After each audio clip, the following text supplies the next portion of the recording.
अयोध्या में भी महाशिवरात्रि का पर्व हर वर्ष की तरह इस वर्ष भी बड़े धूमधाम से मनाया जा रहा है। इस अवसर पर श्रद्धालु मंदिरों में जाकर भगवान शिव का रुद्राभिषेक कर रहे हैं। मंदिरों में रुद्राभिषेक दर्शन पूजन करने के लिए श्रद्धालुओं की काफी भीड़ है। वहीं अयोध्या के नागेश्वर नाथ मंदिर व क्षीरेश्वर नाथ मंदिर में श्रद्धालुओं का तांता लगा हुआ है। वहीं ककरही बाजार स्थित श्री विघ्नेश्वर नाथ शिव मंदिर को सजाया गया है और शहर की जितनी भी बारातें निकलेगी वो शाम में विघ्नेश्वर नाथ शिव मंदिर पर आएंगी और बारात व बारातियों का भव्य स्वागत किया जाएगा। इस अवसर पर भंडारे का भी आयोजन किया गया है। वहीं ककरही बाजार मोहल्ले के पार्षद दिलीप यादव ने बताया कि हर वर्ष की तरह इस वर्ष भी शिवजी की बारात आएगी। शिवजी का विवाह महोत्सव संपन्न होगा, उसके बाद भंडारे का आयोजन किया गया है। उसके बाद 3 कन्याओं का विवाह भी किया जाएगा। यह कार्यक्रम सुबह 4 बजे तक चलेगा, उसके बाद विदाई होगी। वहीं अयोध्या के महंतों ने बताया कि आज महाशिवरात्रि है। महाशिवरात्रि का मतलब शिवजी का विवाह, शिवजी की बारात निकलती है और आज विवाह महोत्सव मनाया जाता है भक्तों के द्वारा। ये देवों के देव महादेव हैं, इसलिए आज विशिष्ट महादिन है। नागेश्वरनाथ से क्षीरेश्वरनाथ तक बारात शिवजी की निकलती है। शिव विवाह के रूप में हर्षोल्लास के साथ सभी भक्त झांकियां सजाते हैं। शिव विवाह महामहोत्सव होता है और यह बारात क्षीरेश्वरनाथ तक जाती है। शिवजी कल्याणकारी है। जो भक्त शिवजी की आराधना करता है, रुद्राभिषेक करता है, शिव आराधना करता, उसका कल्याण होता है। और कहा कि शिवजी की भक्ति के बिना राम जी की भक्ति प्राणी को नहीं मिल सकती है। शिवजी इतने सरल, इतने दयालु हैं कि सामान्य रूप में केवल जल चढ़ाने से ही प्रसन्न हो जाते।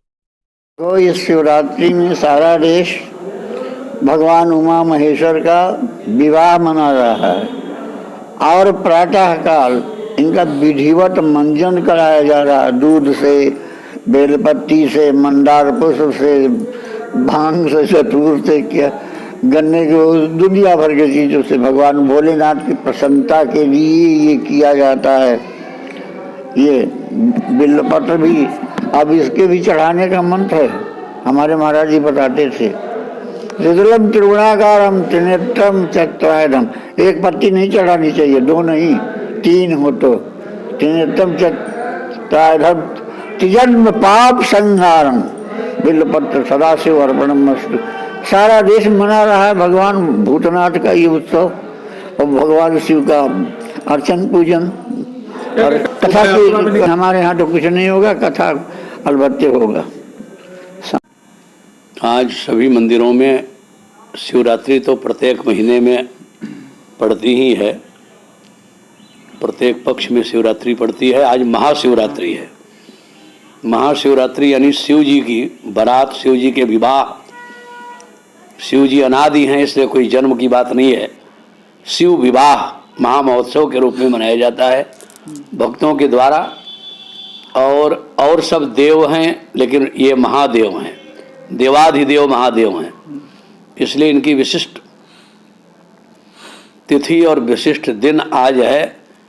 अयोध्या में भी नागेश्वर नाथ से क्षीरेश्वर नाथ तक बारात शिव जी की निकलती है शिव विवाह के रूप में। हर्षोल्लासित होकर सभी भक्त झांकियाँ सजाते हैं। शिव विवाह महामहोत्सव होता है और ये बारात क्षीरेश्वर नाथ तक जाती है, प्रतिवर्ष जाती है। प्रतिवर्ष भगवान शाश्वत हैं, उनके विवाह शाश्वत है और उनकी प्रत्येक लीला शाश्वत है, इसलिए शाश्वत विवाह के रूप में ये मनाया जाता है। महाशिवरात्रि का पर्व हम नहीं, पूरे भारत में बहुत ही हर्षोल्लास से मनाया जाता है। पूरे विश्व का ये भगवान भूत बावन भोलेनाथ के विवाह का उत्सव है। इसमें सभी लोग भगवान के विवाह उत्सव के लिए नित्य जलाभिषेक करते हैं महाशिवरात्रि को, और जलाभिषेक के पश्चात शाम को श्रृंगार किया जाता है, पूजन किया जाता है। और गुप्तार घाट पर इसका विशेष महत्व है। अनेकों मंदिरों में, सभी 12 ज्योतिर्लिंगों में विशेष महत्व है। और आज पंचमुखी हनुमान मंदिर प्रांगण में अनादि भोलेनाथ हैं और लोगों का मानना है कि ये त्रेता युग से यहाँ पर विद्यमान है। राम जी जब अपने साकेत वास को जा रहे थे, उस समय राम जी के द्वारा स्थापित किए गए थे भोलेनाथ। तो यहाँ पर रामनगरी अयोध्या में महाशिवरात्रि पर्व को लेकर लाखों श्रद्धालुओं अयोध्या पहुंचे, जहां सरयू में स्नान कर मंदिरों में पूजा पाठ कर रहे हैं। अयोध्या में स्थित भगवान शिव की प्रसिद्ध ज्योतिर्लिंग नागेश्वर नाथ मंदिर सहित शिवालयों में श्रद्धालुओं का तांता लगा हुआ है और सभी शिव भक्त हर हर महादेव और बनभोले की जयकारे लगाते हुए भगवान भोलेनाथ को जलाभिषेक कर रहे हैं।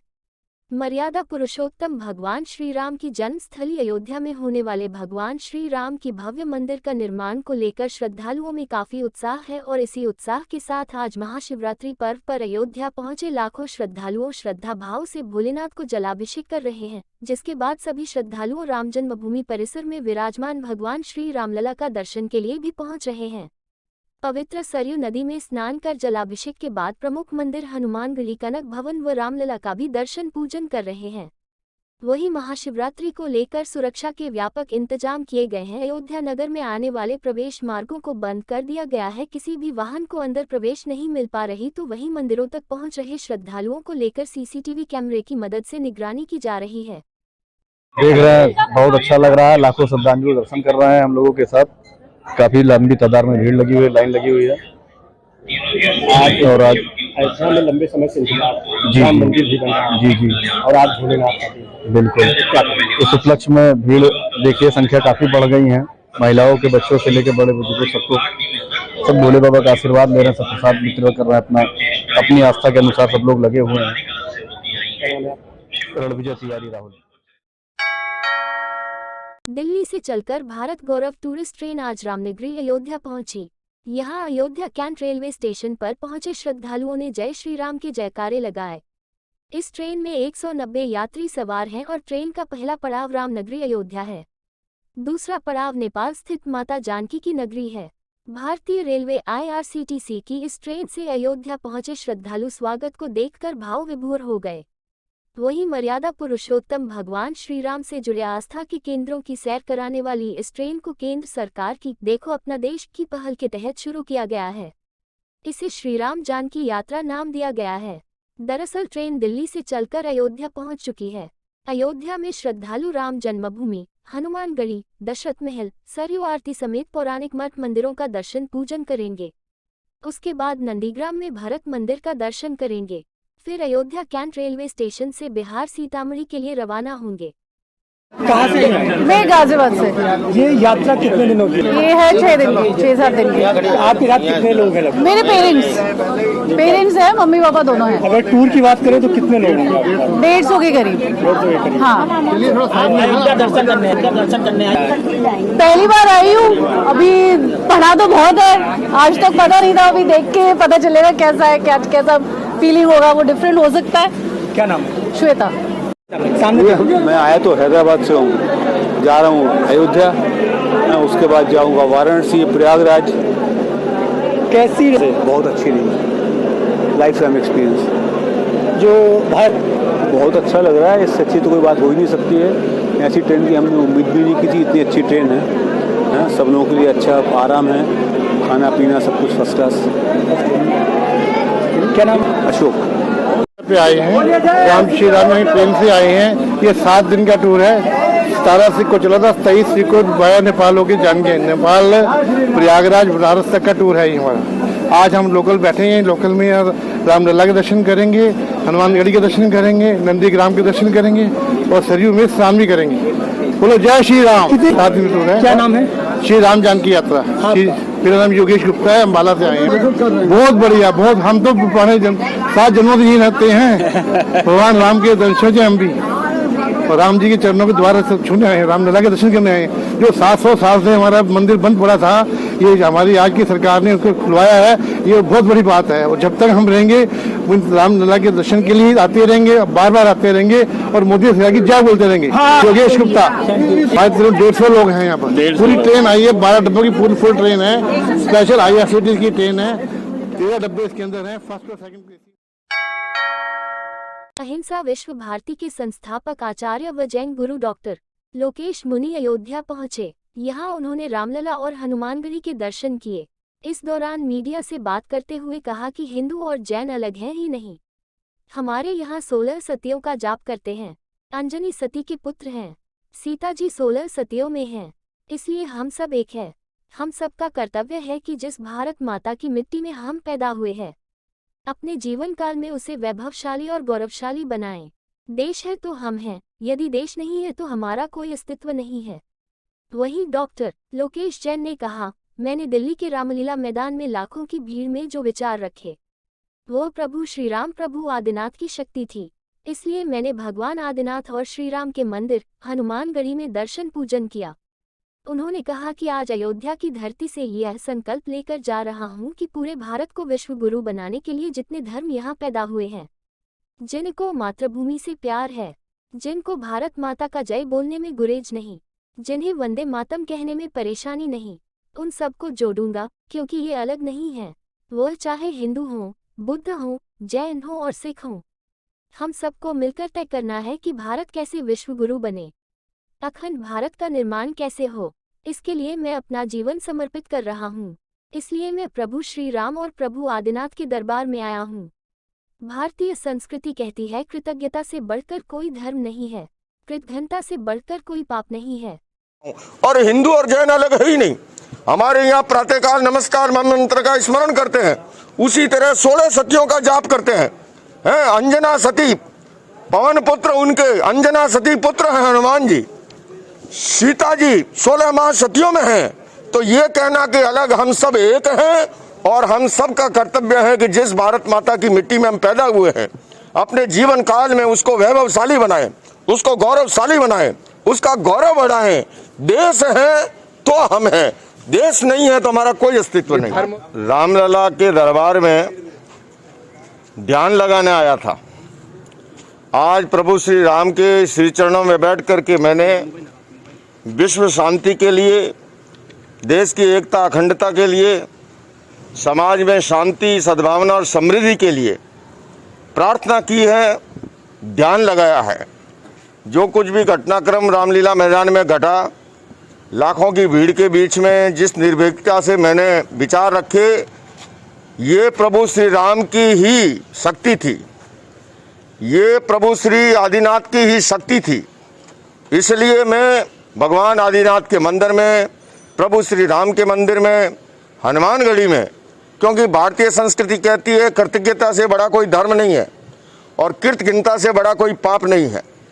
और जब मैं ध्यान लगा रहा था, उस दिन भी अदृश्य शक्ति सहयोग कर रही थी और आज की शक्ति से तो मैं सरोवार हो गया हूँ और यह संकल्प लेके जाता हूँ कि पूरे भारत को विश्व गुरु बनाने के लिए जितने धर्म यहाँ उत्पन्न हुए हैं, जिनको मातृभूमि से प्यार है, जिनको भारत माता की जय बोलने में गुरेज नहीं है, जिनको वंदे मातरम कहने में परेशानी नहीं है, उन सबको जोड़ूंगा, क्योंकि अलग है नहीं।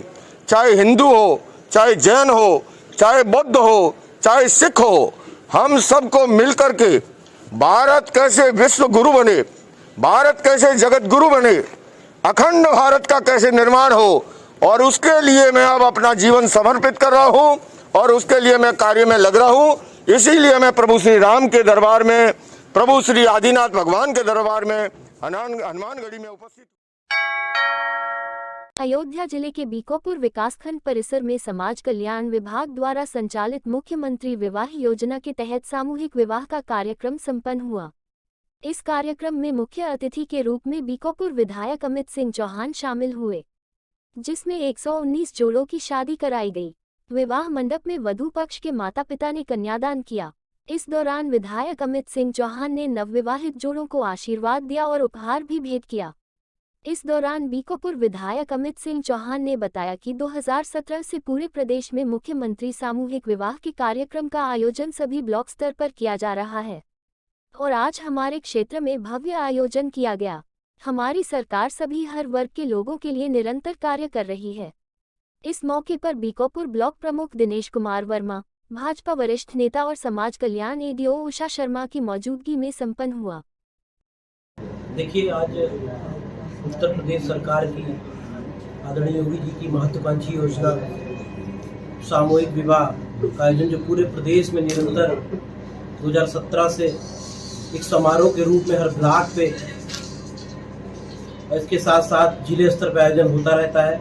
इसी के तहत आज हमारी विधानसभा बीकापुर में विकासखंड बीकापुर के परिसर में आज मुख्यमंत्री सामूहिक विवाह का आयोजन हुआ। इस कार्यक्रम में 119 जोड़ों ने प्रतिभाग किया। इसके साथ साथ 2 जोड़े ऐसे थे जो मुस्लिम समुदाय से आए, उनका भी आज निकाह यहाँ पे होना है।